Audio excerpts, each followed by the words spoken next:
La diplomatie économique du royaume chérifien s'active. L'Office chérifien des phosphates OCP s'apprête à mettre en œuvre un projet à hauteur de 37 milliards de dirhams en Éthiopie. Le géant des phosphates marocains et l'Éthiopie débuteront la construction d'une plateforme pour la production d'engrais dès 2017. Le projet a été lancé à l'occasion du déplacement en Éthiopie du roi Mohamed VI ce samedi 19 novembre. Ce méga-projet industriel nécessitera un investissement de 2,4 milliards de dollars dans sa première phase, afin de produire 2,5 millions de tonnes par an d'engrais d'ici à 2022, ce qui rendra l'Éthiopie autosuffisante en engrais avec un potentiel à l'export. Un investissement additionnel de 1,3 milliard de dollars est prévu d'ici à 2025 pour atteindre une capacité totale de 3,8 millions de tonnes par an d'engrais pour soutenir la croissance de la demande locale.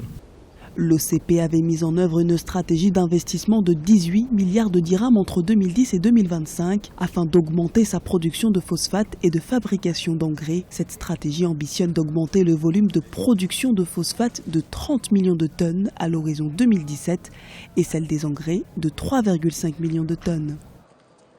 En réalité, le bras armé et je dirais même financier du Maroc est justement l'OCP. C'est une structure qui a été restructurée ces dernières années grâce à un haut fonctionnaire, un ancien de la Banque mondiale, Mostafa Terham, qui a mené véritablement une révolution à l'intérieur de cette institution, qui aujourd'hui a bien compris que le problème numéro 1 de l'Afrique, c'est comment se nourrir demain. Une coopération sud-sud stratégique pour le Maroc.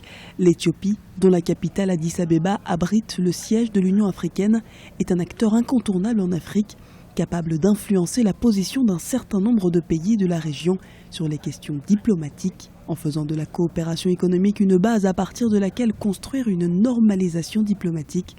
Le Maroc met en avant toutes ses cartes afin de régler la question du Sahara, qui reste bien entendu le principal moteur de la diplomatie marocaine en général.